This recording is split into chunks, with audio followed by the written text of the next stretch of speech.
प्रेमियों,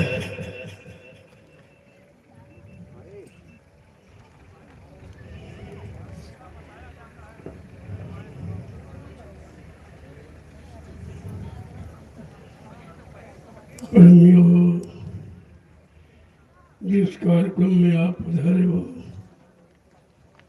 ये बड़ा ही अद्वितीय है, बहुत विलक्षण तिथि है। इसी तिथि को मनाने के लिए हम सब प्रेमी एक जगह पर करते हैं। जिन्होंने नाम की दौलत लुटाई उन्हीं की पुण्यतिथि है। अगर ये नाम की दौलत न लुटाई होती शायद हम लोग इस तरह से एकत्रित होकर एक दूसरे से प्रेम भाव नहीं कर पाते। ये उन्हीं की दया है। उस दया को पाने के लिए देश के कोने कोने से प्रेमी आए हुए। ये बड़ा सौभाग्य है जिस पुण्य तिथि में आप शामिल हुए हो। ये सबको नहीं मिलते, किसी किसी को। कि पुण्य पुंज बिन मिले न संता, संत बिना सूझे नहीं बनता। बिना पुण्य कर्मों के संत महापुरुषों का दर्शन नहीं होता है। नाम की वचन वाणी सुनने का अवसर प्रेमी को मिलता है। इसलिए तिथि बड़ी महत्वपूर्ण है और प्रेमियों को बहुत लाभ देने वाली है। आज तो इस कार्यक्रम का केवल मंच को संबोधित करने का है। इस धार्मिक मंच पर बैठकर जो कहा जाएगा वो सब करके दिखाया जाएगा। ये वो मंच नहीं है कहो कुछ करो कुछ। यह है आध्यात्मिक मंच। अध्यात्म के से संबंधित चर्चा का विषय है जो शायद किसी किसी को मालूम है, सबको नहीं मालूम। यह संतों का विषय संत ही जाने। उन्होंने दया कृपा मेहरबानी करके हम सब सांसारिक जीवों को ये दौलत दी है, नाम की दौलत। ये तो दाम की दौलत तो यही छूट जाएगी, नाम की दौलत आपके साथ जाएगा। अगर आपने नाम की दौलत की कमाई की तो इसीलिए संत महापुरुष नाम की व्याख्या करते हैं। तो दाम की चर्चा नहीं है, नाम की चर्चा। और उस नाम की जगह नाम की चर्चा करते हैं। जो किताबों में आप नाम पढ़ते हो वो तो उनका समय निकल गया। आए थे लेकिन तुम्हारा काम उनसे नहीं होगा। तुम्हें तो अपने समय का मुर्शिद, अपने समय का गुरु ढूंढना पड़ेगा। गुरु कोई खोज करो भाई, बिन गुरु कोई नहीं पाई। तो ऐसे समर्थ सदगुरु की खोज करो जिसने अपनी जीवात्मा को जगा लिया हो, परमात्मा से मिला चुका हो। अगर वो मिल जाएंगे उनकी कदम पोशी करो, उनके चरणों में जाकर बैठकर दया की भीख मांगो। हो सकता है आप पर भी दया हो जाए, क्योंकि ये दया का विषय बड़ा ही अनोखा है। इसको रुपए पैसे धन दौलत सामान से नहीं पाया जा सकता, प्रेम से पाया जा सकता। और प्रेम इस समय मानव के दिल से निकल चुका है। प्रेम दया सेवा सदाचार परमात्मा की यादगार, माँ बहनों की परख पहचान, ये तो इंसान भूल चुका है। और यही सबसे बड़ी चीज थी जो समाज को, परिवार को, मानव को एकत्रित करके रखती थी, लेकिन वो चीज तो समाप्त हो चुकी है। इसलिए उसी चीज की अब समाज देश को आवश्यकता है।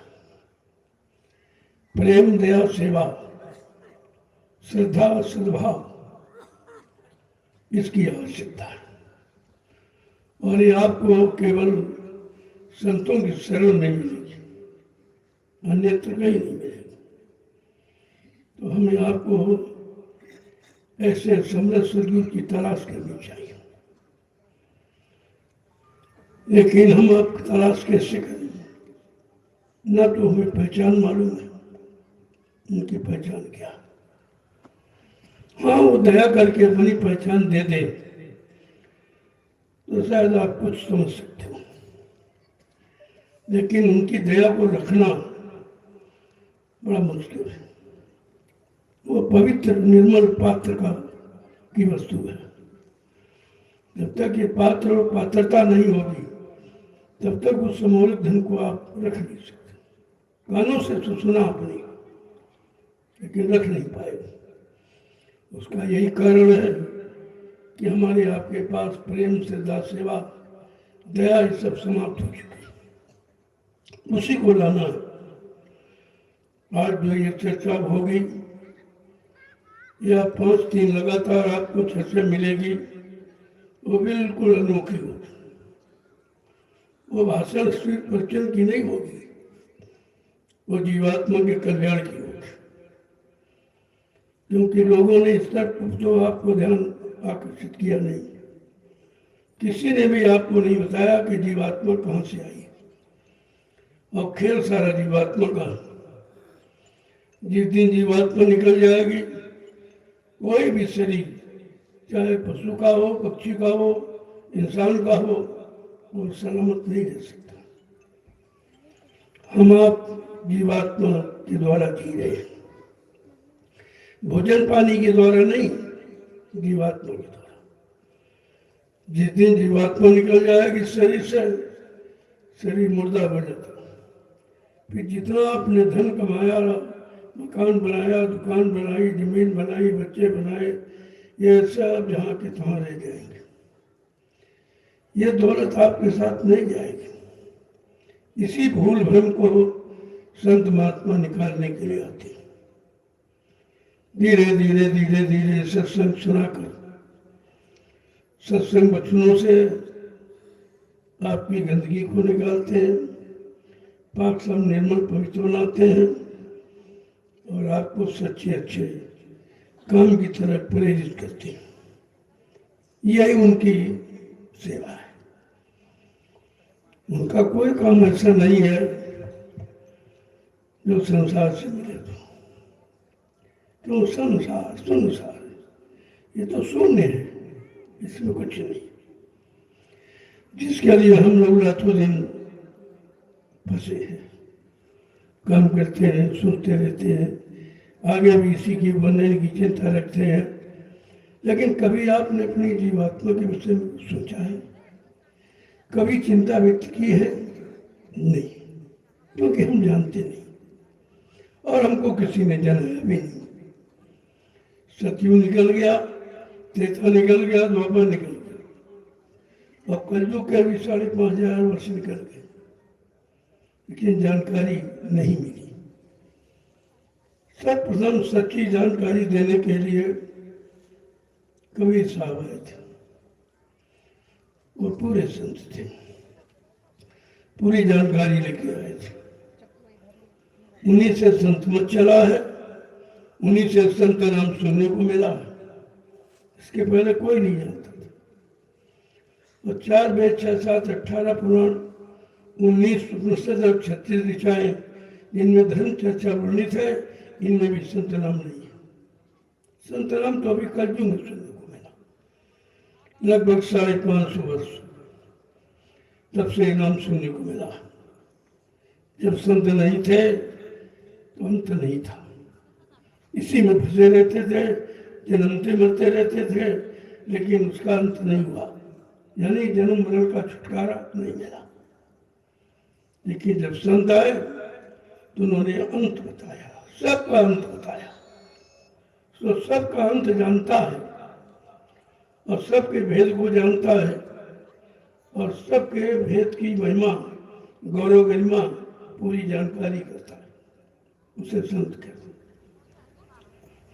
संत की परिभाषा यही है, जो काम क्रोध लोभ मोह अहंकार ईर्षा राग द्वेष के से अंत करते, इसके अंत खड़ा अलग खड़ा है, वो संत कहलाता है। वह इस भूमि पर सत्य और धर्म की स्थापना कर सकता है, अन्यथा और किसी के बस की बात नहीं है। उन्होंने जो ऐलान किया है कि कलयुग में कलयुग जाएगा और कलयुग में सतयुग आएगा, बिल्कुल अनोखा विषय है। युग परिवर्तन की बात तो, लेकिन परिवर्तन कैसे होगा ये नहीं बताया, ये नहीं बताया। आज ये अवसर मिला है युग परिवर्तन देखने का, तो उसके लिए आपको शाकाहारी होना पड़ेगा। बगैर आप युग परिवर्तन नहीं देख सकते। अगर आपको सतयुग देखना है, शाकाहारी हो जाओ, उसमें क्या दिक्कत परेशानी। शाकाहारी बनने में कोई खर्चा नहीं, बल्कि जो अनावश्यक धन आप गंदे खान पान में बर्बाद करते हो वो रुक जाए। महात्मा ये चाहते हैं कि आप उस धन को बाल बच्चों की सेवा, पढ़ाई लिखाई, घर मकान बनाना, शादी ब्याह करना, आप इसमें खर्च करें।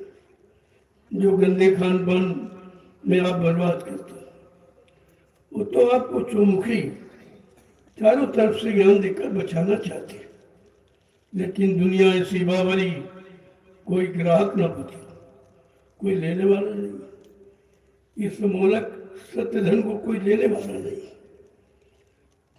एक तो कोई आया नहीं, और जब आए तो आपने उनकी बात नहीं मानी, उनको पहचाना नहीं। व्यवस्था बिगड़ने का कारण यही है। अगर हम सब उनकी बात मान लें तो शायद ये खराब समय आज सामने नहीं आता। किसी ने नहीं माना, न राजा ने, न प्रजा ने, किसी ने माना ही नहीं। जब किसी ने नहीं माना तो समय आपके सामने आ गया। अब इस समय के बारे में कोई कुछ नहीं सोचता, सब उसी काम में जुटे पड़े हैं। जिनको नहीं मालूम जो तुम ये कर रहे हो ये तुम्हारा नहीं होगा। चाहे मकान बनाओ, चाहे दुकान बनाओ, चाहे जमीन बनाओ, चाहे बाल बच्चे बनाओ, ये तुम्हारे नहीं है, न तुम्हारे साथ जाएंगे, न तुम्हारा साथ देंगे। इस बात को समझना चाहिए कि हमारा क्या है, हम किसके हैं। अगर यह जान जाओ, यही तो असली ज्ञान है कि हम कौन हैं, हम कहाँ से आए, कहाँ जाएंगे, कुछ नहीं मालूम। कहते हैं जानते, तो जानते क्या हो। जब अपने बारे में नहीं जानते हो, कहाँ से आए हो और कहाँ जाएंगे, तो ये तुम जानते क्या हो। ये जानकारी केवल संत महापुरुषों के पास, और तुम्हारे उसी पुनर्जन्म के अनुसार वो व्यवस्था बनाते।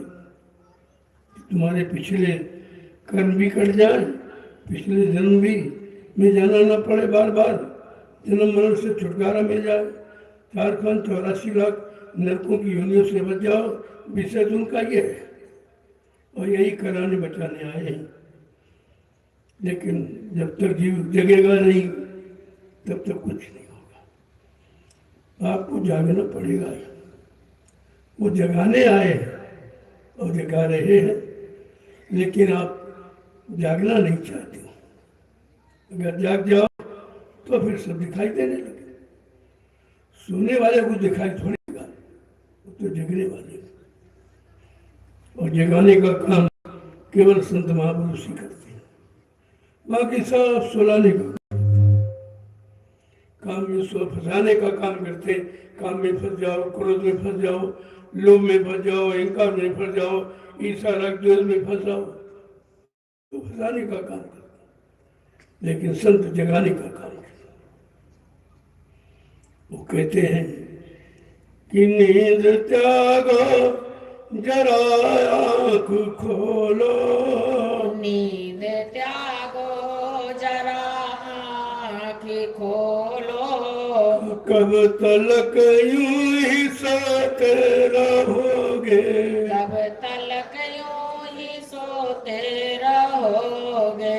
पाप गठरी पटक दो जमी पर, पाप गठरी पटक दो जमी पर, कब तलक पाप ढोते रहोगे, कब तलक पाप ढोते रहोगे।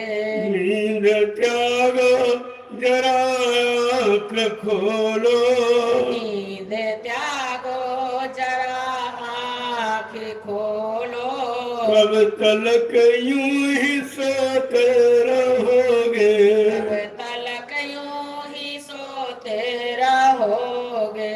रूप प्रभु का गुरु ने बनाया, रूप प्रभु का गुरु ने बनाया, जिसको बिरला कोई जान पाया, जिसको बिरला कोई जान पाया। दे रहे सत्य का ज्ञान ले लो, दे रहे सत्य का ज्ञान ले लो, बट रहा सत्य का ज्ञान ले लो, बट रहा सत्य का ज्ञान ले लो।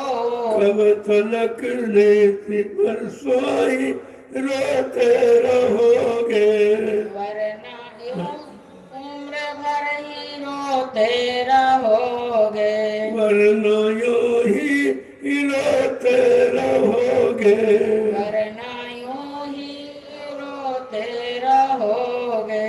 नींद त्यागो जरा आँख खोलो, नींद त्यागो जरा आँख खोलो, कब तलक यूं ही सोते रहोगे, कब तलक यूं ही सोते रहोगे। पाप गठरी पटक दो जमी पर, पाप गठरी पटक दो जमी पर, कब तलक पाप ढोते रहोगे, कब तलक पाप ढोते रहोगे। वेद प्रभु का गुरु ने दिया है, वेद प्रभु का गुरु ने दिया है, जिसने समझा वो अपना लिया है, जिसने समझा वो अपना लिया है। ये है मुक्ति का मार्ग ले लो, ये है मुक्ति का मार्ग ले लो, वरना हरदम ही रोते रहोगे, वरना हरदम ही रोते रहोगे। नींद त्यागो जरा आँख खोलो, नींद त्यागो जरा आँख खोलो, कब तलक यूं ही सोते रहोगे, कब तलक यूं ही सोते रहोगे। देखिए समय की चीज महापुरुषों ने जो ऐलान किया है उस धरती पर किसी ने नहीं किया। जिनकी चर्चा सुनते हो या जिनकी चर्चा सुनाई जाती है उन्होंने केवल किसी पापी को माफ नहीं किया, उसको सजा दी है। लेकिन आज अमृतमाली की आवाज क्या है कि संपूर्ण पापों का गट्ठर जो जन्मांतर से लाते बैठे हो उसको फेंक दो, आ गया पाप से छुड़ाने वाला। कितना बड़ा ऐलान है ये समझना चाहिए आपको।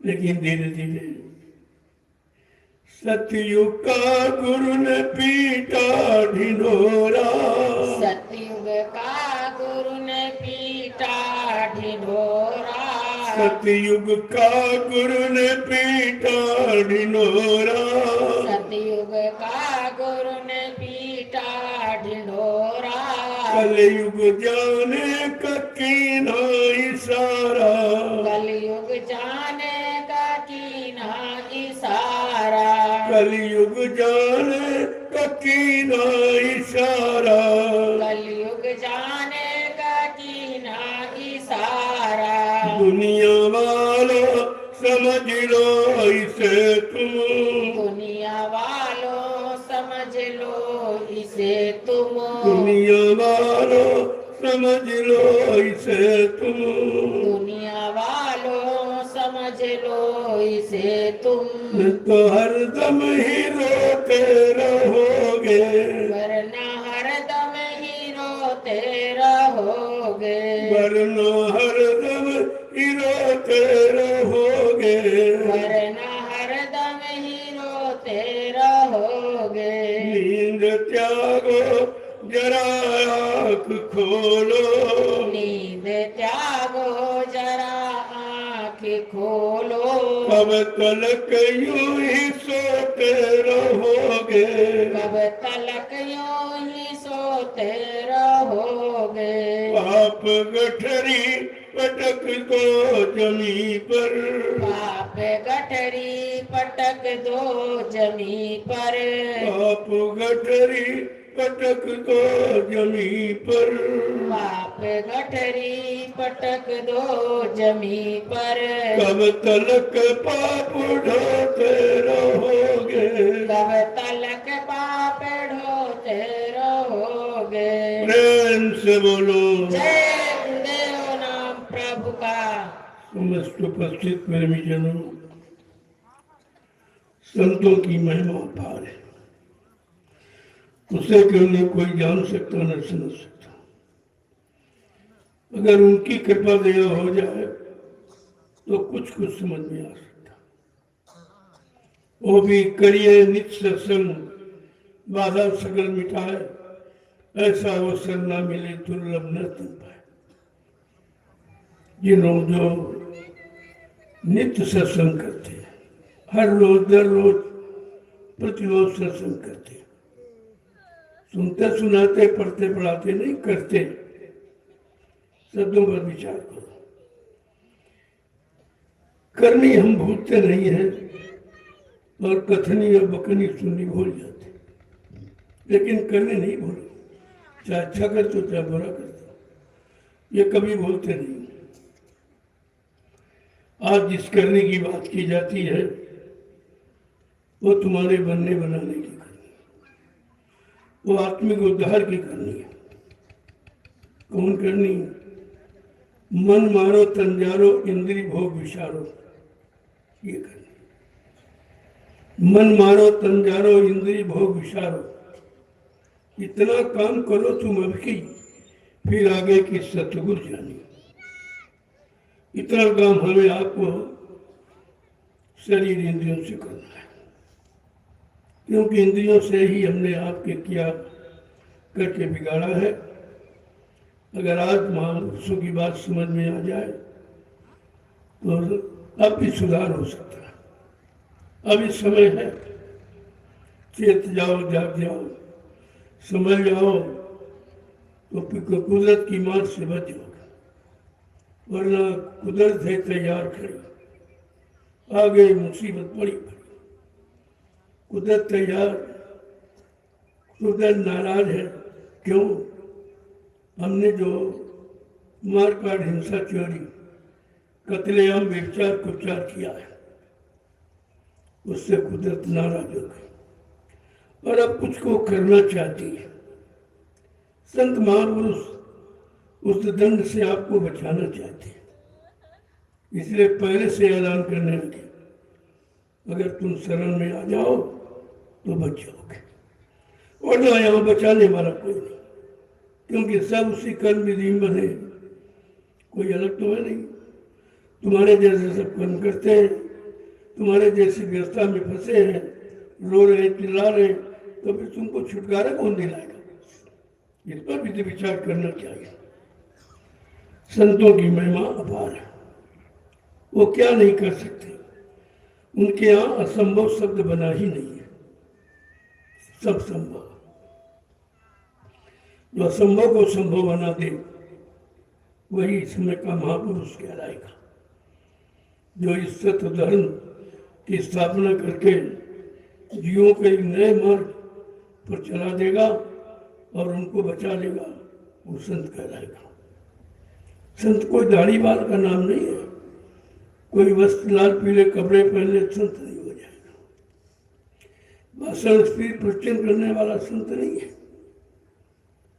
संत जिसने सबका अंत कर दिया, काम का, क्रोध का, लोभ का, मोह का, अहंकार का, ईर्ष्या, राग, द्वेष का, जिसने सबका अंत कर दिया वो संत है।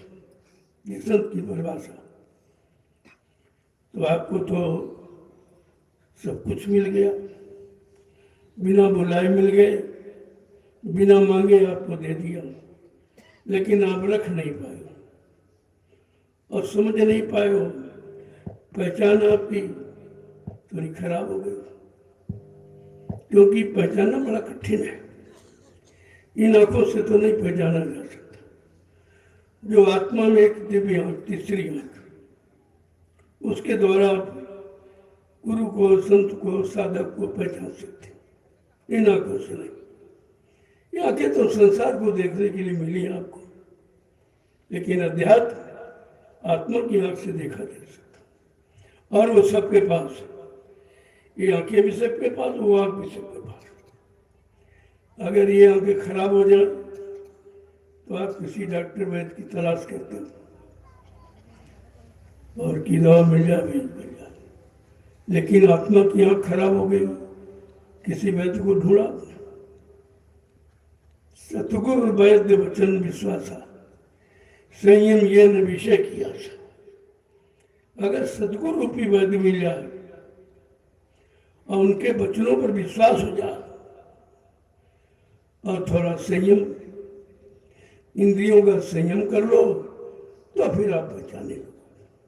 ऐसे तो नहीं पहचान सकते हो, लेकिन ये गुण अगर आप में आ जाए तो आप पहचान सकते हो। अब ये गुण आना बड़ा मुश्किल है, क्योंकि न कोई बताने वाला है, न कोई इन गुणों को करने वाला है। आपको तो सब तरफ का चाहिए, और ये चीज मिलेगी कैसे? कहते सत्संग से। सत्संग से, बिना सत्संग नहीं। वो किताबों में लिखा है तो सत्य, लेकिन किताबें आपको हाथ पकड़ के नहीं चला सकती। किताबें आपकी आंख नहीं खोल सकती, किताबें आपके कान नहीं खोल सकती। किताबें केवल इशारा कर सकती। अगर इशारे को समझ जाओ और उनके इशारे पर चलकर उसकी तलाश करो जिन्होंने किताबें बनाई है।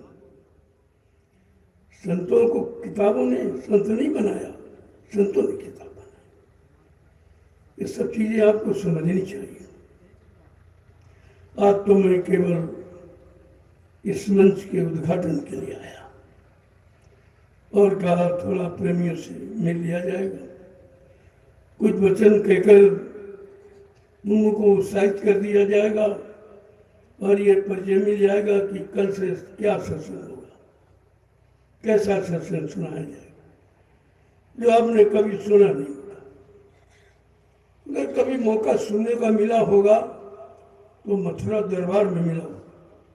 अब तो वहां भी कुछ नहीं, मथुरा में कुछ नहीं है। तो मथुरा में जो शक्ति आई थी वो सब कुछ थी। उसके बारे में लोगों ने जो भ्रमण प्रचार किया है वो भी करना नहीं चाहिए। बिना जाने बिना देखे किसी चीज को कहना नहीं चाहिए। जाने बिन न होए प्रतीति, बिन प्रतीत होए नहीं पीती। बिना जाने बिना देखे प्रेम प्यार प्रतीत नहीं होती। और आपने देखा कुछ नहीं हो, मान लिया, यही तो भूल है जीव की। संत महापुरुष कभी मरते नहीं। आपसे कहा था बाबा जी ने कि मैं अजर अमर देश से आया, जहाँ कोई मरता ही नहीं। मैं उस देश से आया हूँ, और किसके लिए आया हूँ? जीवों के लिए आया हूँ। मैं अजर अमर देश से आया हूँ।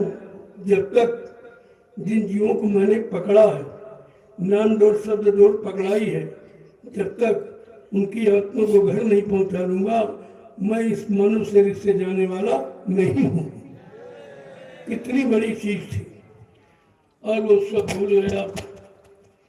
बचनों से जब अलग हो जाओगे दया हट जाएगी, दया हट जाएगी फिर आपको कोई रोक नहीं सकता। आपने ये किया है, कर रहे हो अभी, इधर उधर भागा भूगी झाका ताके, कहीं कुछ नहीं। धीरे धीरे देखते जाइए आप।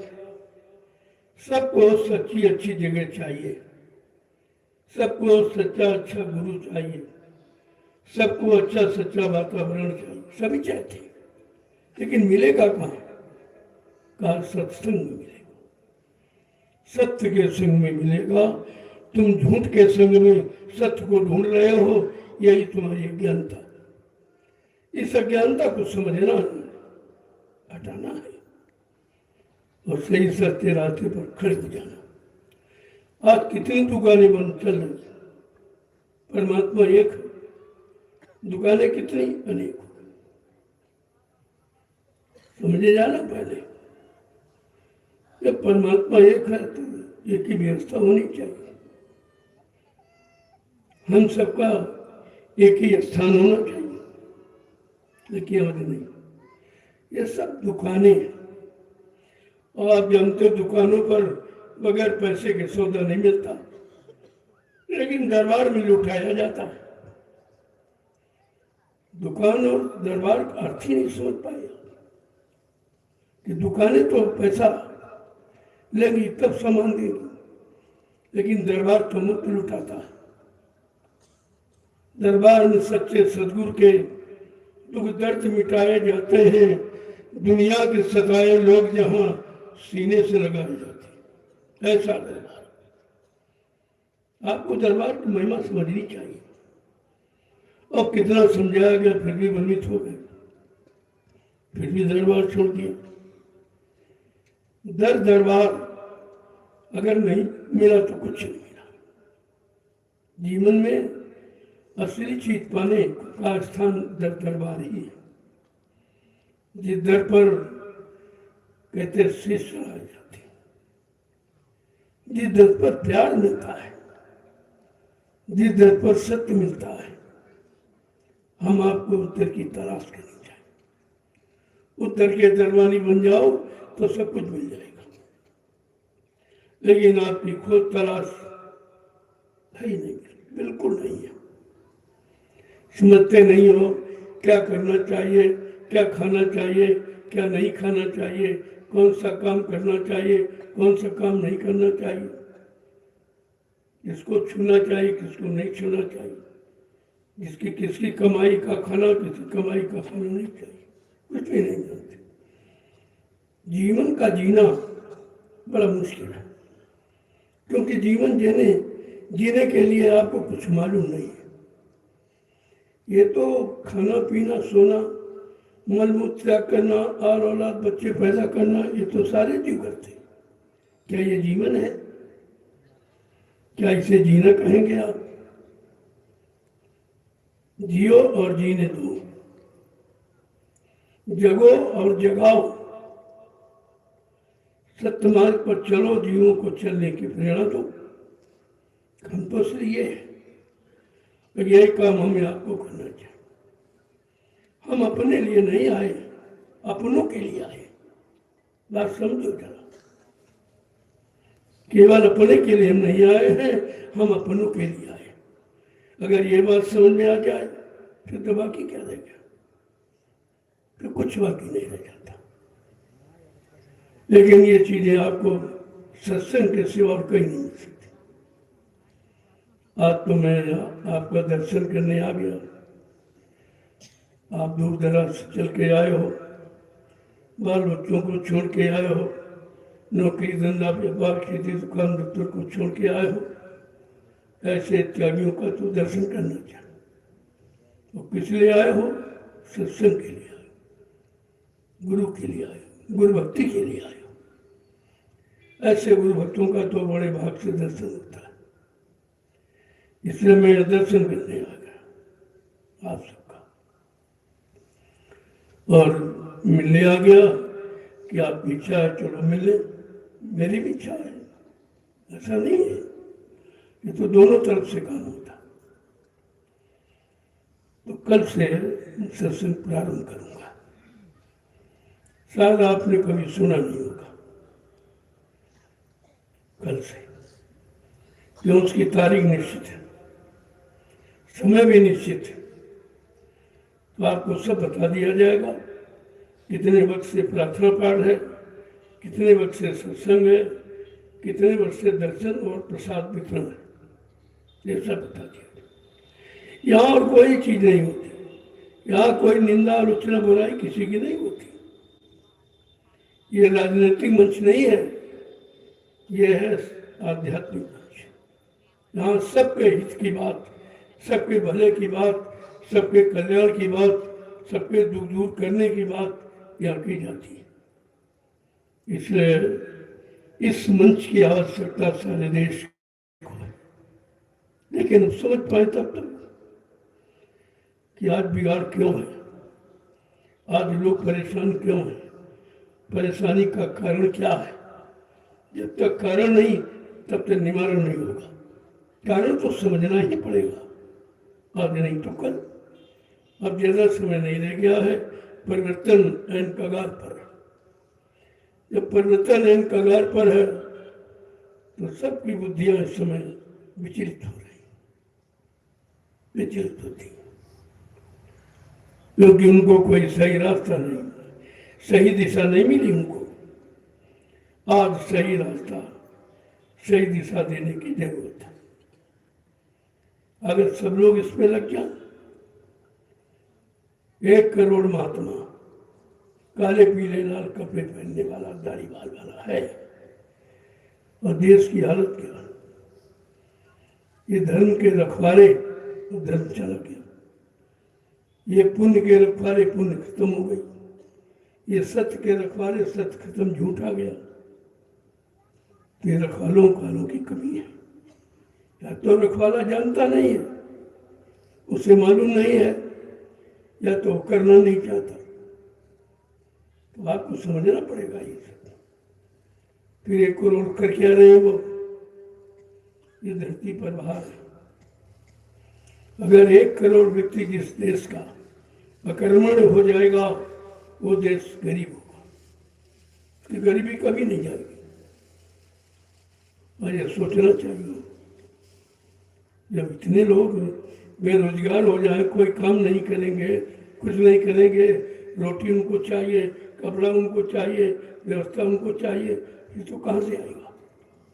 इस पर कोई नहीं विचार, न राजा न प्रजा, न धार्मिक व्यवस्था वाले, कोई विचार नहीं। और इसी को मैं कहना चाहता हूँ, सारे हिंदुस्तान को बताना चाहता हूँ कि आज सत्य की जरूरत है, आज धर्म की जरूरत है, आज मानवता इंसानियत की जरूरत है, आज प्रेम प्यार मोहब्बत सेवा दया सदाचार परमात्मा की यादगार माँ बहन बेटी की परख पहचान की जरूरत है। अगर ये नहीं होगा तो कुछ नहीं होगा। इसलिए ये विषय सबका, किसी एक जाति का, एक मजहब का, एक इंसान का नहीं, सबका, सबको चाहिए। जो सबको चाहिए तो सबको मिल के काम भी करना चाहिए, यही तो चीज आपको मिलेगी। उसका नाम है संगठन। संगठन, जब तक संगठन ही होगा कुछ नहीं होगा। कलयुग में लिखा है, कलयुगे संघे शक्ति, कलयुग में संघ संगठन ही शक्ति है। और वो आज समाप्त हो गई, आज विघटन हो गया। इंसानों में विघटन, समाज में विघटन, धर्म में विघटन, सब में विघटन हो गया। तो फिर आराम कहाँ मिलेगा। इसीलिए परेशानी आ गई, दुख तकलीफ आ गई, बीमारियां बढ़ गई, परेशानियां बढ़ गई, दुख तकलीफ बढ़ गए, लोगों के कर्म खराब हो गए, सब चोरी हिंसा झूठ छल कपट बेईमानी बढ़ गई। लेकिन इस पर विचार तो कोई नहीं करता कि बढ़ा कैसे और इसका अंत कैसे होगा, कैसे प्रारंभ हुआ, कैसे अंत होगा। जब तक दोनों चीजें नहीं समझेंगे तब तक आप समाधान नहीं कर सकते। कहाँ से इसकी शुरुआत हुई और कैसे इसका निवारण हो जाएगा। इसीलिए कलयुग सतयुग की बात कही है। ये हो रहा है कलयुग है और ठीक हो जाए तो सतयुग है। इतनी तो परिभाषा है। जो हो रहा है देख रहे हो ये कलयुग है।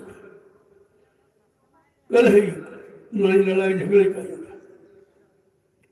और उसकी पर उसका दिखाई दे रहा, लक्षण भी नजर आ रहे कि भाई भाई लड़ रहा, पिता पुत्र लड़ रहा, पति पत्नी लड़ रहे, जाति वाले लड़ रहे, हिंदू मुसलमान लड़ रहे, सिख ईसाई लड़ रहे, ब्राह्मण क्षत्रिय वैश्य सज्जन लड़ रहे, राजा प्रजा लड़ रही, गुरु शिष्य में झगड़ा, सब झगड़ा ही झगड़ा चालू था। कारण और निवारण दोनों समझने पड़ेंगे। यह जो समझता वो समझदार है, वो ज्ञानी है। अगर नहीं समझता तो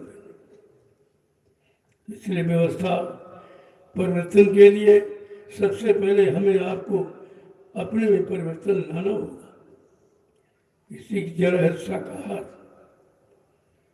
शाकाहार शुद्ध आहार जब करोगे, शुद्ध विचार, शुद्ध कर्म, शुद्ध लाभ तब मिलेगा।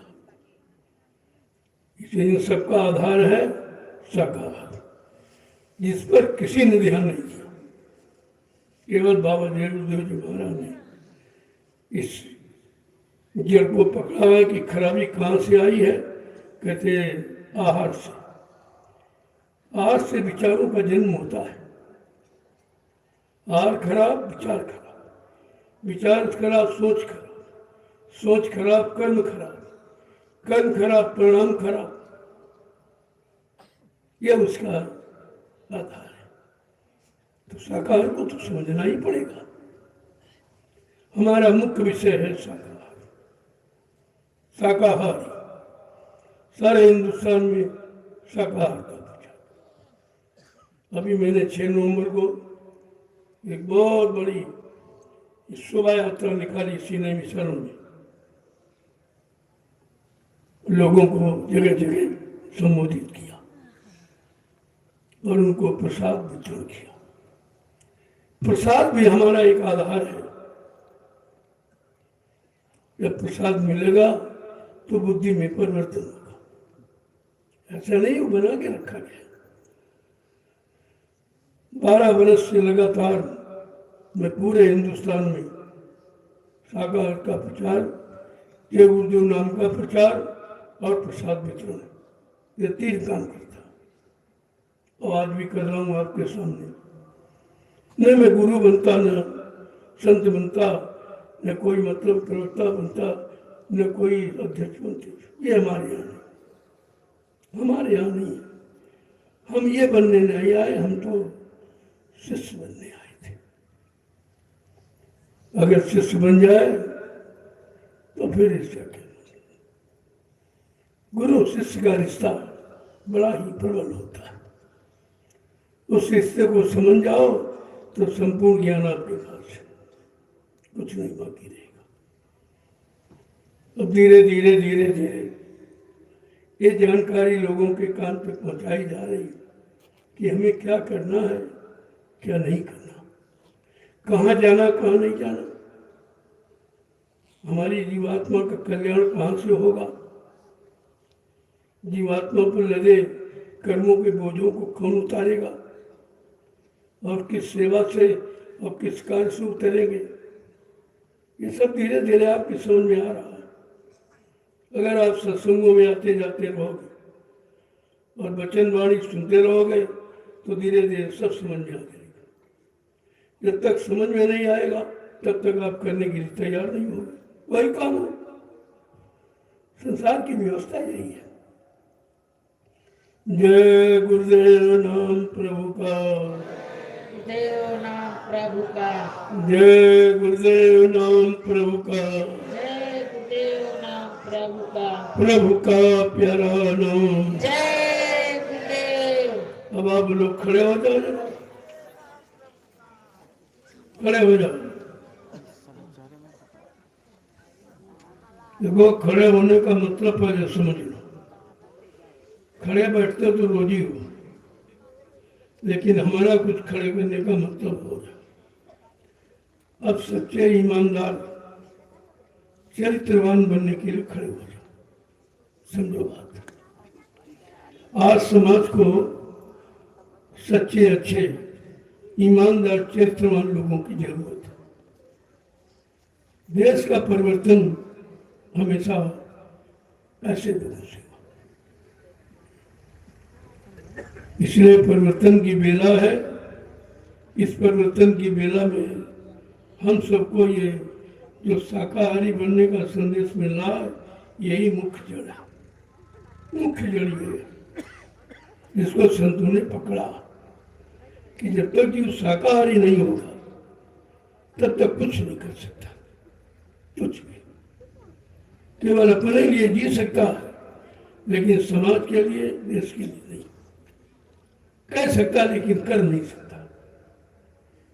कहने वाले कितने हैं? लाखों। करने वाला कोई एक भी नहीं दिखाई दे रहा। तो काम कहने से होगा कि करने से होगा? कहा जा रहा, भाषण दिया जा रहा, 72 वर्ष से लगातार भाषण ही दिया गया। जितने नेता भाषण दे रहे हैं, जितने महात्मा प्रवचन कर रहे हैं, लेकिन काम कौन करेगा? किसी के पास भरोसा नहीं। ये तो करने का विषय है, चाहे आध्यात्मिक हो चाहे राजनीतिक हो। वो तो करनी सबको करनी पड़ेगी, क्योंकि वो काम सबके लिए है, हितकारी है। और जाना सबको, ये भी जानते हो, रहना है नहीं। फिर ये सालों की व्यवस्था बना रहे हो, एक पल की खबर नहीं है।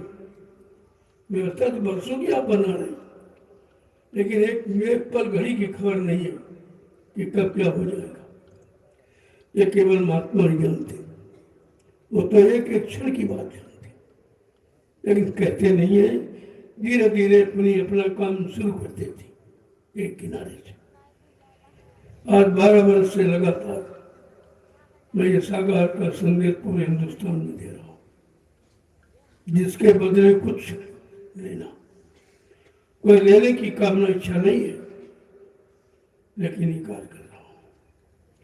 अब समझने वाले समझ रहे हैं। धीरे धीरे मैंने जब 28 मई 2012 को ये अभियान चलाया, तो मेरे पास एक भी आदमी नहीं था। मैं सिर्फ अकेला था और 4 वर्ष तक अकेले ही दौड़ता रहा। दिन भर संदेश देता, रात भर चलता था, दिन भर संदेश देता। धीरे धीरे धीरे धीरे जब लोगों के कान में आवाज पहुंची और उन्होंने उसका निष्कर्ष निकाला, तब समझ में आया कि भाई सच्चाई तो यहाँ। तो आज देखिए लाखों लोग, अब तो 10 लाख लोग। अब वो बात नहीं रही है। तो परिवर्तन के लिए तो काफी लोग हैं भी, लेकिन इनमें भी छटनी है। ऐसे नहीं, इस वीडियो में ये मत समझो कि सब अच्छे ही है या सब खराबी है, लेकिन धीरे धीरे धीरे आए हैं दर पर तो बदल जाएंगे। अब लाख बुराइयां जिनमें हैं तो एक बार ये तो नहीं समझ पाएंगे, लेकिन अगर धीरे धीरे शुरुआत कर दी तो एक दिन वो आएगा कि लाखों बुराइयां उसके पैर के नीचे हो जाएंगी। ये वो मार्ग है, लेकिन समझ में आ जाए तो। मैं तो सबके लिए कह रहा हूँ, चाहे कर्मचारी अधिकारी हो, चाहे व्यापारी हो, चाहे दुकानदार हो, मतलब चाहे खेती काश्तकार हो, चाहे मजदूर हो, कुछ वही भी हो, ये तो संदेश सबके लिए और सबके हित का। यहाँ कुछ लेना नहीं है, देना है आपको। ये लेने वाला कार्यक्रम नहीं है, देने वाला है। और वो दिया जाएगा जो दुनिया में कोई नहीं देगा। इस बात को आपको समझना पड़ेगा। जय गुरुदेव नाम प्रभु का, जोर से बोले, सब मिल बोलो, बोलना होगा। अभी से बोलो, दुख दर्द हरेंगे, सब कष्ट मिटेंगे, सुख शांति भी देंगे, सबके दाता, सबके मालिक, प्रेम से बोले, ये नाम नहीं इंसान का, ये काम नहीं इंसान का, इस बात को आप समझ लो। अब ये काम इंसानों के बस का नहीं रहा, चाहे राजनीतिक हो चाहे धार्मिक हो, दोनों को देख लीजिए कितना समय निकल गया, व्यवस्था में कुछ भी सुधार नहीं, लेश मात्र भी। अब तो सुधार की आवश्यकता है, और सुधार पिछले युग के भांति संघार से नहीं होगा, सुधार संघार से नहीं होगा, सुधार वैचारिक क्रांति से होगा। पहले क्रांति हुई थी, खूनी क्रांति, हर युग में खूनी क्रांति का इतिहास है, लेकिन आजकल युग में ऐसा नहीं होगा। आज वैचारिक क्रांति के द्वारा ये अपने अच्छे से अच्छे विचारों से लोगों की बुद्धियों में परिवर्तन कर दिया जाएगा, लेकिन समय इसीलिए लग रहा। अगर मार काट करके होता तो अब तक सब साफ हो जाएगा, लेकिन नहीं, संत महापुरुष इस पक्ष में नहीं है। वो मार काट करके सुधार नहीं करेंगे, वो तो उद्धार करेंगे और सबको इंसानियत का पाठ पढ़ाएंगे। मानवता, इंसानियत, प्रेम, प्यार, मोहब्बत, सेवा दे, सदा दे, परमात्मा की यादगार, माँ बहन बेटी बहू की पहचान कर, उनका संदेश बिल्कुल अलग है। धीरे धीरे आप ये सुनोगे समझोगे तो आपकी समझ में आ जाएगी। ये निंदा आलोचना बुराई का कार्यक्रम नहीं है, यहाँ किसी की कोई निंदा कोई बुराई नहीं, सब अपने हैं, अपनापन सब में आना चाहिए। जब सब अपने हो जाएंगे तो झगड़े समाप्त हो जाएंगे, चोरियां खत्म हो जाएंगी, ये बुराई जितनी है सब समाप्त हो जाएगी अगर भाईचारा आ जाए। अब भाईचारा लाना यही तो संतों का कार्य है। धीरे धीरे कितनों को इकट्ठा कर दिया। अभी आप देखेंगे 29 तारीख को इतनी बड़ी भीड़ आएगी कि यहाँ लोग देखते देखते थक जाएंगे। इतने लोग जगे, इतने लोग चलने लगे धर्म पर, इतने लोग सतयुग आने की कामना करने लगे, तो धीरे धीरे अपने में परिवर्तन ला रहे हैं। इतने लोगों को ये 12 वर्ष मैंने ये 20 लाख लोगों को जगा दिया, सच्चे रास्ते में ला के खड़ा कर दिया, शाकाहारी सदाचारी इनको बना दिया। धीरे धीरे आप देखते जाइए, हमारे दरबार में कोई चीज असंभव नहीं है। समय कुछ भी लगे लेकिन कार्य सफल होता है। मैंने उसको करके देखा है, इसलिए आप सबको संबोधित करता हूँ कि सब लोग धर्म कर्म पर आ जाओ, अब परिवर्तन होने वाला है, इसका विशेष ध्यान रखेगा। ये 5 दिवसीय आध्यात्मिक सत्संग कार्यक्रम रखा गया, आपको सुनना चाहिए। आगे जरूरत पड़ेगी जब संत मिलेंगे नहीं आपको, तुम 400-400 किलोमीटर दौड़ के जाओगे, आगे निकल जाएंगे। इतनी मुसीबत आएगी कि जिसका अभी तो बयान नहीं किया जा सकता। अगर कह दूं तो आप कहोगे झूठ मानोगे, क्योंकि आप समझ वहां तक पहुंचे नहीं हो, तुमको झूठ दिखाई देगा। अब आप प्रसाद ले लीजिए, ये बहुत जरूरी है। ये कोई नहीं देता, हिंदुस्तान में कहीं चले जाओ प्रसाद कोई नहीं देता। यही से आपको समझना चाहिए कि प्रसाद बनाना जब किसी को नहीं मालूम तो तुम्हें कैसे अच्छा बना देगा। जो जड़ को अच्छा बना दे उसको चेतन बनाने में कितनी देर लगेगी। ये प्रसाद है, यही की पावन धरती पर बनाया गया। ये 88,000 ऋषियों की तपोभूमि नगरी है ये इसी स्थान पर प्रसाद तैयार किया गया आपके लाभ के लिए। और मैं पूरे हिंदुस्तान में 12 वर्ष से लगातार प्रसाद वितरण कर रहा हूँ। बच्चों का प्रसाद तो देता हूँ, लेकिन ये भी प्रसाद देता हूँ जो शारीरिक पारिवारिक आप में कष्ट है, मुसीबत है, दुख है, दर्द है, उसका भी ये प्रसाद आपको देते हैं। दोनों तरफ का लाभ हो जाए। और तुमको यहाँ एक तरफ का लाभ कोई नहीं देता। अपना लाभ तुमसे सब ले रहे, लेकिन तुमको कोई नहीं देता। मैंने 6 नवंबर को दिखा दिया कितना प्रसाद वितरण मैंने नैमिषारण्य किया। शायद जब से ये भूमि किसी ने नहीं किया होगा आज तक, और न कोई कर रहा। ये किसी के बस की बात नहीं। प्रसाद देना किसी के बस की बात नहीं, क्योंकि प्रसाद कोई बना ही नहीं सकता। अगर बनाता होता तो ये थोड़ी कहता जाओ दुकान से खरीद के ले जाओ, और तुरंत बना के दे देता। ये प्रसाद बनाया गया है जिसमें आपसे कुछ लिया नहीं जाता। और ये कितने काम करेगा, जितना आप अपने में बदलाव कर लोगे स्वभाव में, खान पान में, उतना ही प्रसाद ये काम करेगा। ये अच्छी चीज आपको दी जा रही है, इसे प्रेम से ले लीजिए, क्योंकि ये कहीं मिलेगी नहीं।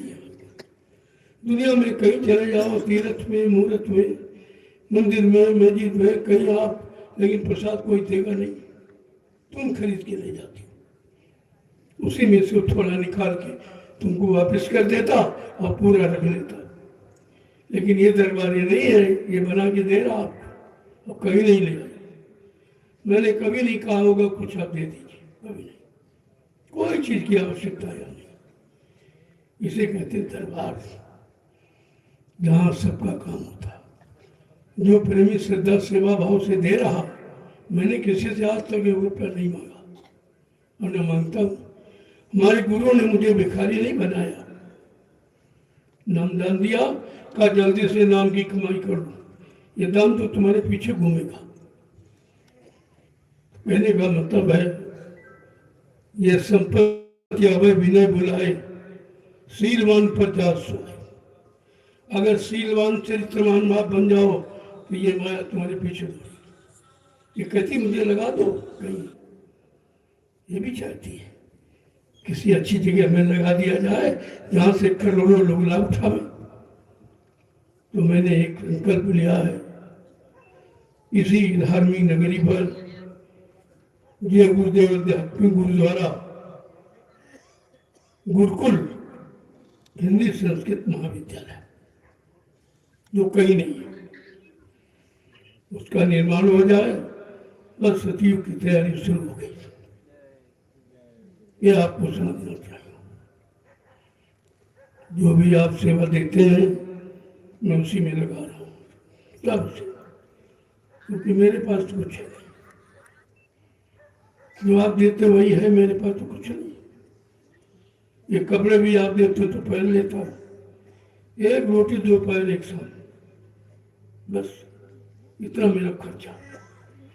कोई तो मैं करूंगा क्या इस पैसे? कोई बाल बच्चे तो है नहीं कि मतलब उनके लिए घर बनाऊं, मकान बनाऊं, उनके लिए ये चोरी करूं, कपट करूं आपसे। तो खुला, बिल्कुल खुला किताब है हमारी। जो देते हो वो सब नैमिषारण्य में लगाता हूँ। कहीं जाऊं, किसी जिले में, प्रांत में, हिंदुस्तान में कहीं जाता हूँ, जो संदेश देता हूँ, या प्रेमी जो सेवा देते हैं, सब यही आपकी लगी है। इस आश्रम को देख लीजिए, ये आपकी सेवा है। दूसरा आश्रम आपका ज्ञानाश्रम है रामशाला के पास, उसको देख लीजिए। इसके बाद तीसरा आश्रम जमुनिया हरदोई पड़ता है तो पासे में, आप उसको देख लीजिए। ये आपकी कमाई है जो जगह जगह लगी हुई है। कितने लोग इससे लाभ उठा रहे और कितने करोड़ों उठाएंगे, तो ये कितना बड़ा लाभ है। तो भजन से बढ़ के लाभ है। यही भजन है, यही भजन है कि खुद तरो दौरों को तारो, खुद खाओ औरों को खिलाओ, खुद रहो जियो औरों को जीना सिखाओ, जीने का अवसर मौका दो। यही मानवता है। तो इसे आप महाप्रसाद ले लीजिए। मेरा स्वास्थ्य बहुत खराब है, लेकिन फिर भी मैं आपकी सेवा से मुकरता नहीं हूँ। आज 4-5 वर्ष से इतनी मेहनत की मैंने दिन रात। 28 मई 2012 से इतनी मेहनत की, हिंदुस्तान में कोई प्रांत, कोई जिला, तहसील, ब्लॉक, गांव छोड़ा नहीं मैंने। तो इतना अस्वस्थ हो गया हूँ कि अब ये काम नहीं हो रहा, लेकिन फिर भी गुरु वचनों में बंधा हूँ, अलग कैसे हो सकता। ये तो काम करता ही रहूंगा, लेकिन थोड़ा सा आप सहयोग करें। अनावश्यक समय बर्बाद न करें। जब कहा जाए तभी हो। जिस सेवा के लिए सारा हो फौरन लग जाओ, पता नहीं कौन सा कर्म कट जाए। सेवा में इतनी धार है, इतने पाप कर्मों काटने की शक्ति, क्षमता है, आपको मालूम तो नहीं है। और वो भी कौन? परमार्थी सेवा। और सेवा तो आप करते ही हो, घर परिवार में बाल बच्चों की सेवा, शादी ब्याह कराते हुए, और देश की सेवा और समाज की सेवा, लेकिन आपने अपनी जीवात्मा की सेवा नहीं की, जिसके लिए मानव जीवन मिला। जीवात्मा के कल्याण के लिए, प्रभु प्राप्ति के लिए तो जीवन मिला है, वो तो आपकी सेवा रह गई। उस सेवा का नाम है परमार्थी सेवा, जिसमें तुम्हारा कोई स्वार्थ नहीं। और आपको परमार्थी सेवा मिलेगी।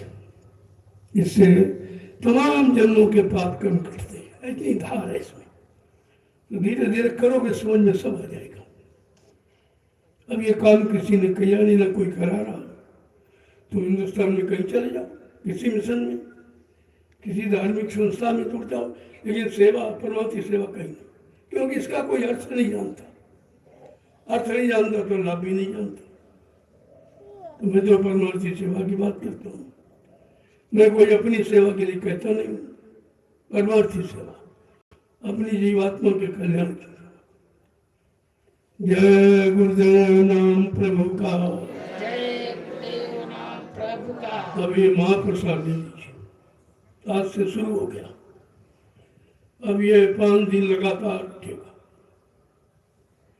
इसके बदले आपको देना कुछ नहीं है, ये लेना है। और ये वो चीजें बहुत संभाल के रखिए। कोई बीमारी, परेशानी, तकलीफ आ जाए और कहीं से लाभ न दिखाई दे, तो आप इसका प्रयोग करना।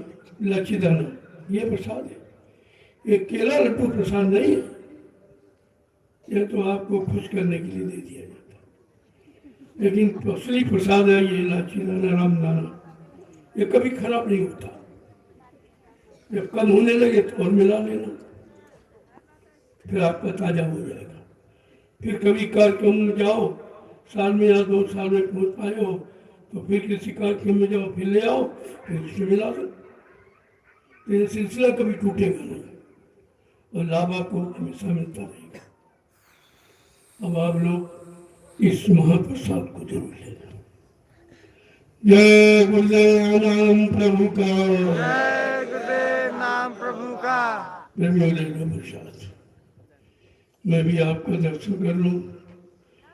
आप दूर दराज से आए हो, देखो मैं आपको दर्शन भी करता हूँ, आपको प्रणाम भी करता हूँ, और आपको महाप्रसाद भी देता हूँ। ये तीनों काम हिंदुस्तान में कोई नहीं करता, कहीं चले जाए कोई नहीं करता। न कोई तुम्हारा दर्शन करेगा, न तुमको कोई प्रणाम करेगा, न तुमको कोई कष्ट मुसीबत से बचने के महाप्रसाद देगा। ये तीनों काम कहीं नहीं होंगे। सब दुकानें खुली पड़ी, वहां क्या, दुकानों में तो पैसा दो, लेकिन ये दरबार है। यही तो दरबार दुकान में अंतर। आप सीखो इसको, समझो, समझ में आ जाएगा। कहीं चले जाओ, किसी मिशन में, किसी संस्था में, कहीं यह चीज आपको मिलेगी नहीं, ये नहीं मिलेगी। जो यहाँ मिलेगा वो कहीं नहीं मिलेगा, क्योंकि दरबार है, दुकान नहीं है। दुकान में सीमित सामान होता है, दरबार में अथाह भंडार होता है। जय गुरुदेव नाम प्रभु का। जय गुरुदेव नाम प्रभु का। लोगों जितने ये जितनी नदियां सब समुद्र में मिल जाती, मिलना पड़ता है। वो अपने जल के वेग को नहीं रोक सकती, इतनी सामर्थ्य नहीं नदी में कि अपने वेग को रोक ले। ये तो क्षमता शक्ति समुद्र में है। इसलिए तो दिमाग देखते जाइए धीरे धीरे सब ये विलय हो जाएगा।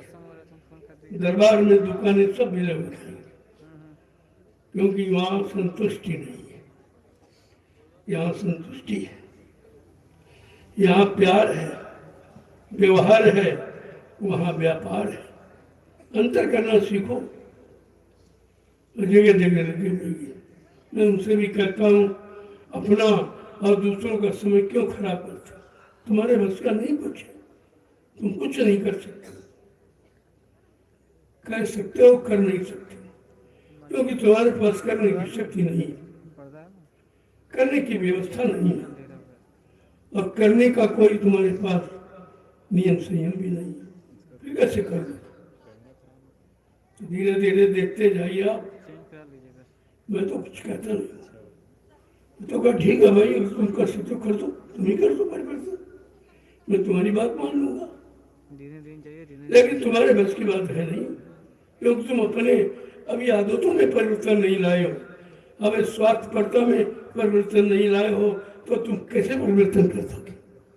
नहीं किसी बस की बात। आप देखते जाइए धीरे धीरे कि परिवर्तन कब कैसे किससे होगा, यही तो जानकारी आपको देनी है। कहते हो तो सब है, लेकिन करेगा कौन? करने वाला कौन है? कहने वाले बहुत खड़े हैं, अब कह कह के रह जाते हैं, क्योंकि करने की नीति रीति नहीं जानते हो तो करोगे कैसे? जिसने किया है उससे सीख लो, उससे ले लो, कर लोगे। और उसके बाद जाएंगे नहीं, इतना अहंकार भरा, इतना गर्व गुमान, इतनी अज्ञानता भरी है कि वहां तक जाएंगे ही नहीं। वो नहीं जाओगे तो खाली रह जाओगे, बाद में पछताना पड़ेगा आपको। ये झूठा ज्ञान और झूठी दृढ़ता और झूठा संकल्प और झूठा मतलब यानी आपकी लगन, ये सब इससे कुछ नहीं होगा, न कुछ हुआ न होगा। आपको दरबार की बात सुननी ही होगी, और दरबार में आपको आना ही होगा, क्यों दरबार में सबके लिए जगह है, दरबार सबका है, सबके लिए है, सबकी व्यवस्था के लिए है। तो आप क्यों नहीं आएंगे दरबार? अगर व्यवस्था चाहते तो जैसे पहले इसकी जरूरत थी, तो कहा गया तुम हमें खून दो, मैं तुम्हें आज़ादी दूंगा, लेकिन आज उसकी जरूरत नहीं है। तुम हमें सहयोग करो, मैं तुम्हें व्यवस्था दूंगा। आज ये बात है, आपको व्यवस्था ही चाहिए।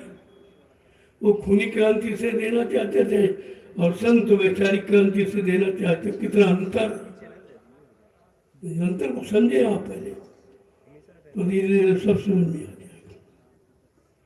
समय की आवाज होती है, समय पर सब कुछ यानी कहा जाता है, तो थोड़ी की जो समय पर भैया अब है वो समय, जब वो समय नहीं है वो आवाज नहीं है, उससे काम भी नहीं होगा।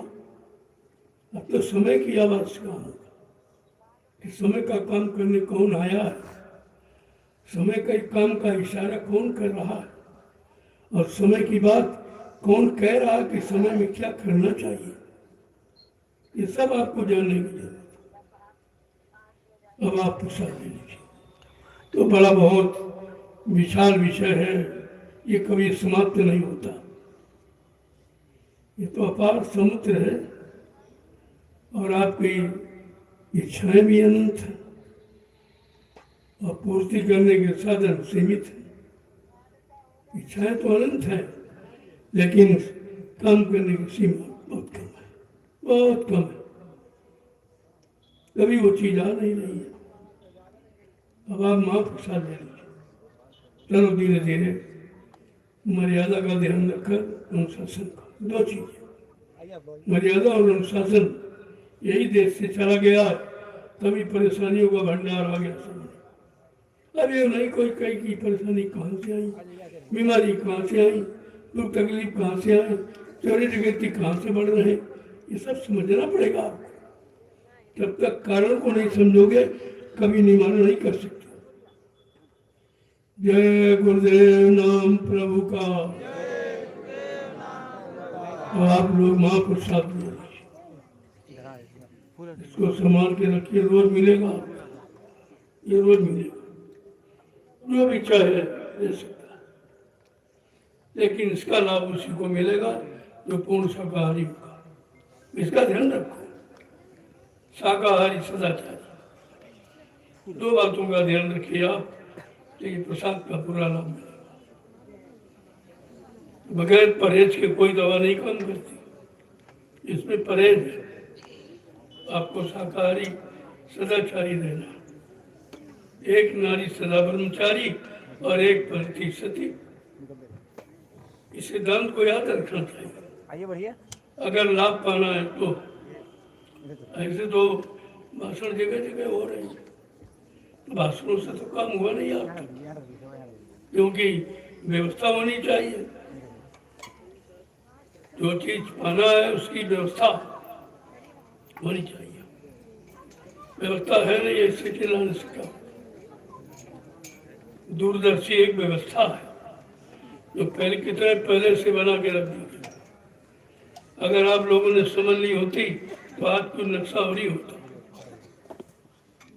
दूरदर्शी का मतलब ही है दूर तक देखने वाला, दूर तक समझने वाला, सबके कष्ट मुसीबत को दूर करने वाला, उसको कहते दूरदर्शी। अब तुमने राजनीति घाटी पार्टी सोनी, धोखा हो गया। महात्मा ये काम नहीं करते, महात्मा काम करना सिखाते हैं। महात्मा गद्दी पर नहीं बैठते, महात्मा गद्दी पर बैठने की युक्ति देते हैं, मर्यादा सिखाते हैं, अनुशासन सिखाते हैं। उनका काम बैठने का नहीं है, उनका काम करने का। यही तो बात आपको समझनी चाहिए। इससे धोखा हो गया, आप धोखे में रह गए कि महात्माओं का काम क्या है और इंसानों का काम क्या है।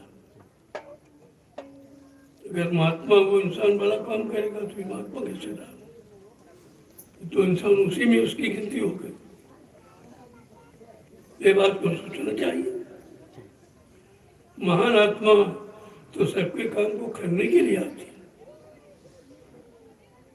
वो काम कराने, वो मांगने नहीं आती, सबको देने आती। ये सब मांग रहे हैं कृष्ण, सब भीख मांग रहे भिखारी। कोई वोट की भीख मांग रहा, कोई नोट की मांग रहा, कोई मान सम्मान गद्दी की भीख मांग रहा। संतों का विषय तो इससे अलग है। आपको सोचना चाहिए कि संत लेने के लिए नहीं आए, देने के लिए आए। संत की कोई ख्वाहिश तमन्ना मुराद नहीं, इससे बिल्कुल परे है। वो जीवों के कल्याण का काम करने आते हैं, उनकी एकमात्र इच्छा यही है। लेकिन जब सत्संग में आओगे तो सब समझ में आ जाएगा। बिनु सत्संग विवेक न होई, राम कृपा बिन सुलभ न सुन। बिना सत्संग के बुद्धि में विवेक ज्ञान नहीं आता। इसीलिए तो कहा गया भी करिए नित्य सत्संग, जहाँ मिल जाए, कहीं मिल जाए, किसी से मिल जाए, आपको करना चाहिए। इस दरबार में किसी की निंदा आलोचना बुराई नहीं होती, लेकिन सत्य कहने में कसर भी नहीं रखी जाती। अब आज उस सत्य को लोग निंदा आलोचना बुराई नहीं बदल देते। बाबा जी ने ये क्यों कह दिया, ऐसा क्यों कह दिया, राजा को कह दिया, प्रजा को कह दिया। अरे भाई, वो तो चिताने जगाने के लिए आए ही है, और चिताने जगाने में तो आपको जगाना पड़ेगा। और बिना बाणी के तो आप जागोगे नहीं, तो कुछ कहना पड़ेगा। बाकी उनका कोई लक्ष्य उद्देश्य नहीं है। वो तो राजा बनना सिखाते, राजा नहीं बनते, बनना सिखाते कि राजा का कर्तव्य क्या है। तो ये सिखाते महात्माओं ने हमेशा अपने राजा को संबोधित किया। अगर राजा किसी गलत दिशा की तरफ चला गया फौरन उन्होंने उसको मोड़ा, समझाया। महात्मा विदुर ने अपने राजा को समझाया था कि नहीं समझाया था? इतना समझाया सब तरह से। जब वो नहीं माना तो उन्होंने इस्तीफा दे दिया। लेकिन आज कोई ऐसा मंत्री है जो इस्तीफा दे दे? ये काम ठीक नहीं, ये काम बहुत बुरा, प्रजा बहुत तंग तकलीफ में है, टैक्स बहुत बढ़ रहा है, महंगाई बहुत बढ़ रही है, बेरोजगारी बहुत बढ़ रही है, मतलब यानी कोई है कहने वाला? तो राजा को समझना चाहिए कि हमारा कोई सहयोगी नहीं है, ये तो हमको उसकी तरफ प्रेरणा दे रहे जितना हम गिरने वाले हैं। ये सब चीज बताई जाए करते, आलोचना करते, सच्ची अच्छी बात अगर कह दी जाए ये तो बुराई करते, तो भलाई क्या होगा? जब भलाई को बुराई समझोगे तो फिर भलाई क्या होगी? तो सोचना पड़ेगा आपको। जय गुरुदेव नाम प्रभु का। देखो ये पुण्य पावन तिथि उस महापुरुष की है जिसने नाम की दौलत कमा के दी थी और कहा था इसको बांट देना। बाबा जी ने बहुत बांटा।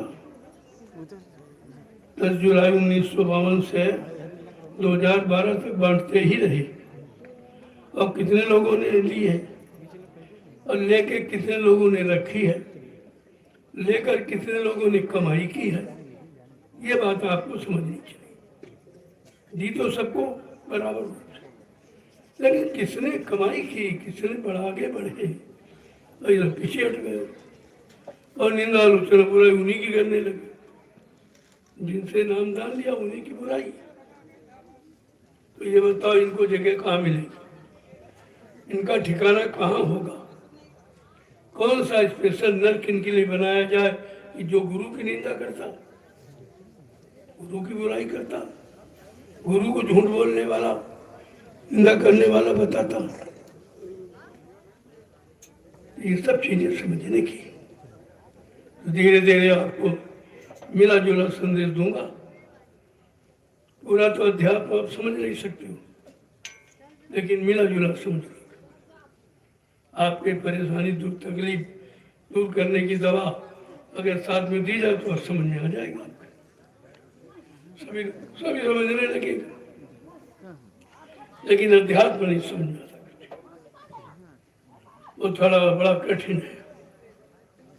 कठिन इसलिए है कि आप भौतिक को छोड़ना नहीं चाहते हो, अध्यात्म को पकड़ना चाहते हो। तो दो न हो एक संग भुआलू, व्यर्था भी बजाओ, दो काम एक संग, दो काम एक संग नहीं हो सकते। चाहे भौतिक ले लो, चाहे अध्यात्म ले लो, चाहे शरीर के लाभ का सामान ले लो, चाहे आत्मा के कल्याण की बात लो, दोनों चीजें अलग अलग। तो कल से ये विलक्षण संदेश कल से प्रसारित होगा। उसका समय निश्चित निर्धारित होगा, कितने बजे से होगा, कितने बजे तक होगा, कितने बजे प्रार्थना पाठ होगी, ये सब आपको बता दिया जाएगा, जानकारी सब मिल जाएगी। क्योंकि कल से प्रेमियों का आना जाना शुरू हो जाएगा। मैंने इसीलिए कोई आज संदेश नहीं दिया, आज आपको संदेश के लिए जागरूक किया, केवल प्रेरित किया, प्रेरणा दी भैया। जय गुरुदेव नाम प्रभु का। अब ये प्रसाद आप ले लीजिए, इसके बाद भोजन प्रसाद। भंडारे खुले हुए हैं, भंडारों में भी वो भी प्रसाद है। प्रसाद का तिरस्कार मत करना, उतना लो जितना खा लो, फालतू नहीं।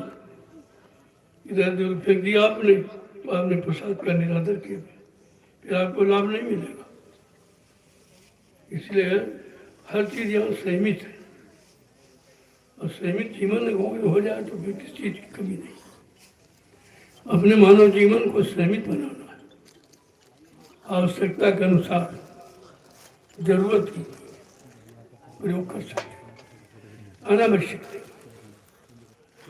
और आप यही भूल जाते हो कि मतलब जरूरत क्या है और अनावश्यक क्या है, अभी गड़बड़ होता है। अभी महाप्रसाद ले लो धीरे धीरे, आपको भंडार होते समझो।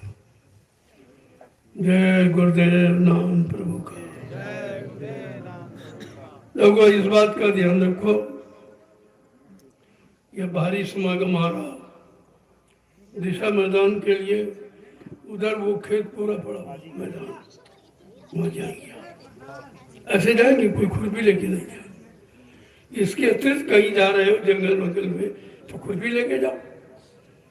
ये तो मैं बहुत पहले से कह रहा हूँ, जब भी सत्संग कार्यक्रम में आओ अपना एक 4 मीटर मोमजामा ओढ़ने का, 4 मीटर बिछाने का जरूर ले आओ। तो अपनी व्यवस्था में रहो तो किसी का कर्जा नहीं चलेगा। ये व्यवस्था का भी कर्जा होता है। और अपनी थाली लोटा ले आओ, ताकि ये जो बर्तन प्लास्टिक का, इसमें तरह तरह की बीमारी आती है, ये बीमारियों से भरा हुआ है। इसमें भोजन नहीं करना, भोजन का पात्र शुद्ध होना चाहिए। पात्र शुद्ध होगा, पात्रता में आएगी। अगर शुद्ध पात्रता लानी है तो शुद्ध पात्र में भोजन करिए। इसलिए भोजन के लिए कहा जा रहा कि थाली लोटा गिलास अपने रखो, आवश्यकता अनुसार लोग किया। और एक खुरपी रखो साथ, खुरपी ये औजार भी है। कोई फल खाना है, कोई सब्जी छीलना है, ये सब काम। 4 डंडे गाड़ो, गड्ढा खोद के अपना मुमजा उतारो, पहले मकान बन गया। 4-5 दिन तो रहना, इतनी जगह पड़ी कहीं पर छालो। जहाँ व्यवस्था बताई गई उसी व्यवस्था में आप बना लीजिए, रहिए, आपको मना नहीं है। लेकिन इसका ध्यान रखो बराबर, ये सब आपको बड़े साथ रखना चाहिए। अब दिशा मैदान कहीं दूर गए अपना गड्ढा खोद लिया और रोज जाओ, पैसे मिट्टी खिसका दो। जब यहाँ से चलोगे गड्ढा बंद, कहीं कोई गंदगी नहीं, कोई प्रदूषण नहीं होगा। ये सफाई अभियान सबसे अच्छा है और सारा हिंदुस्तान तुम्हारे सफाई अभियान को याद करेगा। कहीं चले जाओ, इधर मैदान गड्ढा खोद लो, और जब जाओ यहाँ से चलो तब पूरा हो जाए। तब तक कहीं कोई गंदगी नहीं, कोई एक पैसे का खर्चा नहीं। ऐसी व्यवस्था ये सोच के रखेंगे और एक दिन सारा हिंदुस्तान तुम्हारी सफाई अभियान को याद करेगा। लेकिन आप करें तो आप मानते ही नहीं, उन्हें करते हो। अरे कौन भारी औजार खुरपी कोई बहुत वजनदार है, आपका काम भी करेगा। इसको साथ में रखिए। जितने ज्यादा आदेश पालन करोगे उतनी ज्यादा भक्ति में आपकी लगन बढ़ेगी। आदेश पालन ही भक्ति की लगन को बढ़ाता है। आदेश आप पालन करते नहीं हो, इसीलिए कोई कहते हो भाजन नहीं होता, ध्यान नहीं होता, कहीं सुमरन नहीं करते। इसका बराबर ध्यान रखिए। ये चीजें बराबर, कब से मैं बराबर कह रहा हूं कि सत्संगियों तुम्हें आदर्श बनना है, संदेश सतगुरु का तुम्हें चरितार्थ करना, ये दिखा देना कि गुरु भक्ति कैसी होती, गुरु अनुशासन किससे कहते, ये सब आपको दिखाना है। इस तरह की व्यवस्था में रहो तो कितना आनंद है। किसी का कोई कर्म कर्जा नहीं, स्वयं स्वावलंबी बनो, अपना काम स्वयं करो, किसी सहारे मत। ये खुरपी अभियान मैंने बहुत पहले चला रखा, ये बीच में आप गलती करते हो, लाते नहीं हो, तभी आप परेशान होते हो।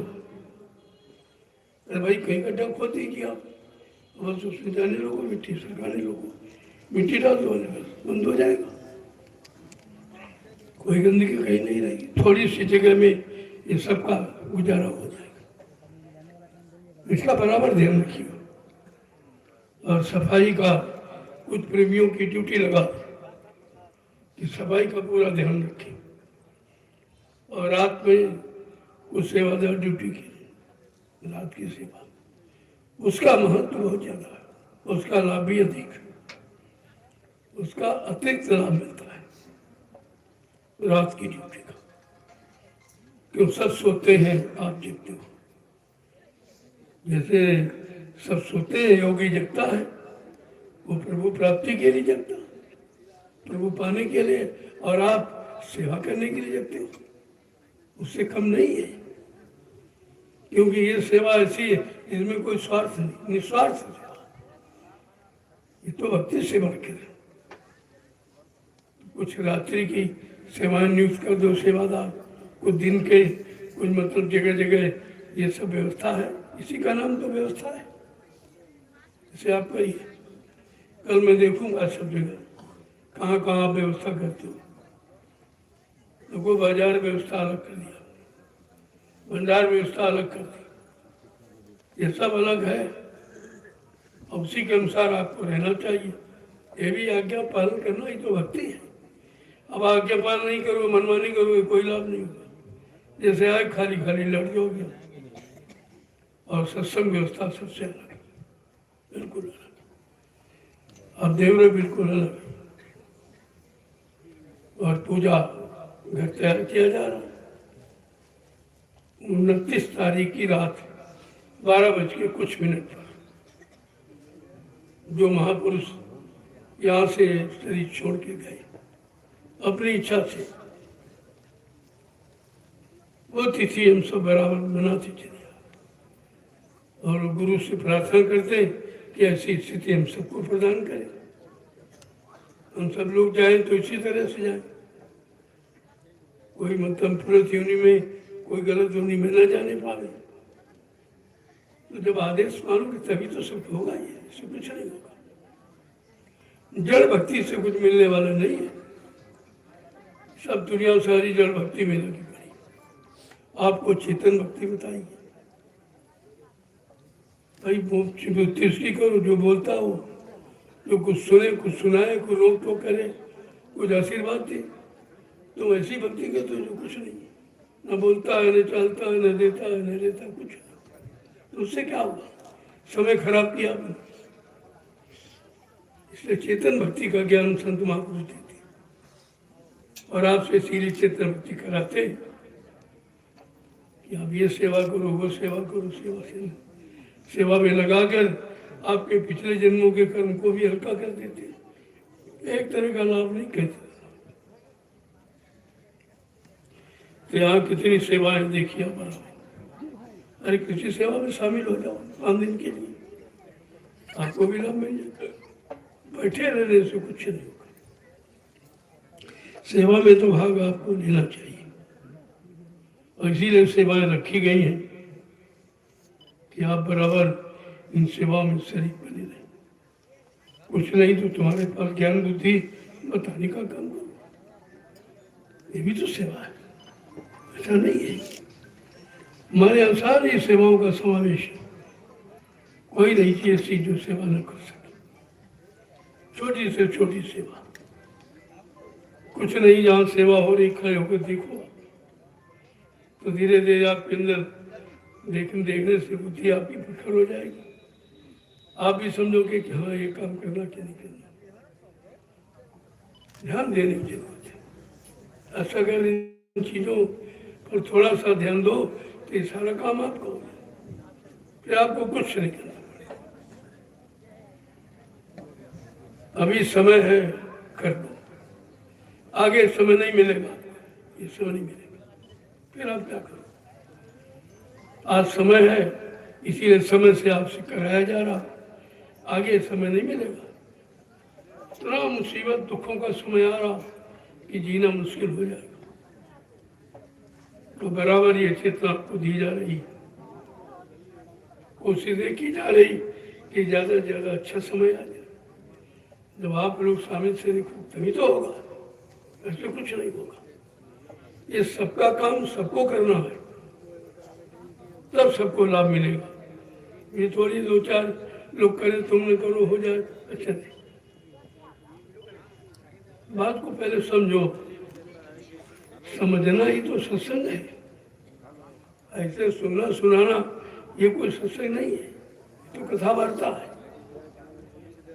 लेकिन समझना करना ये आपका काम, ये अपना कर्म है।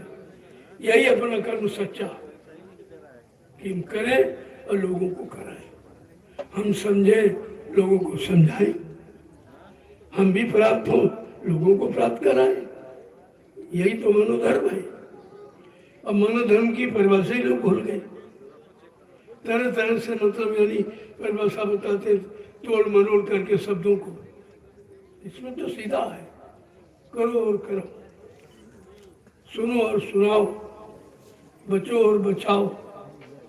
ये काम, ये आपका काम है।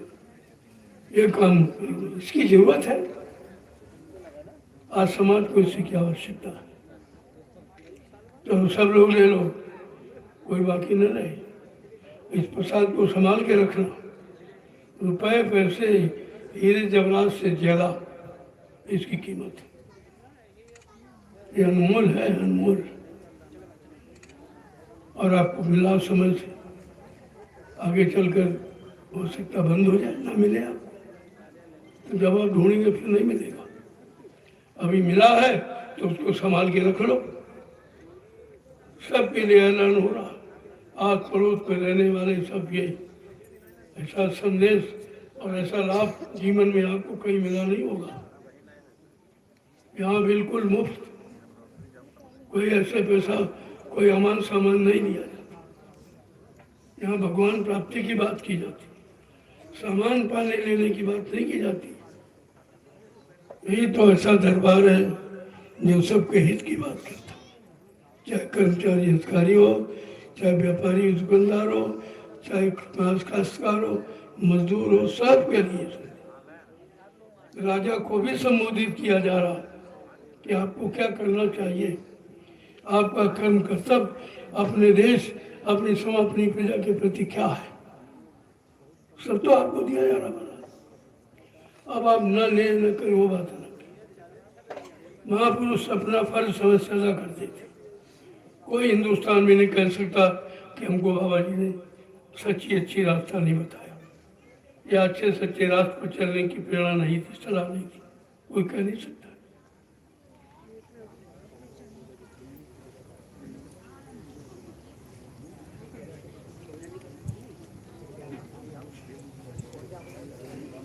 प्रसाद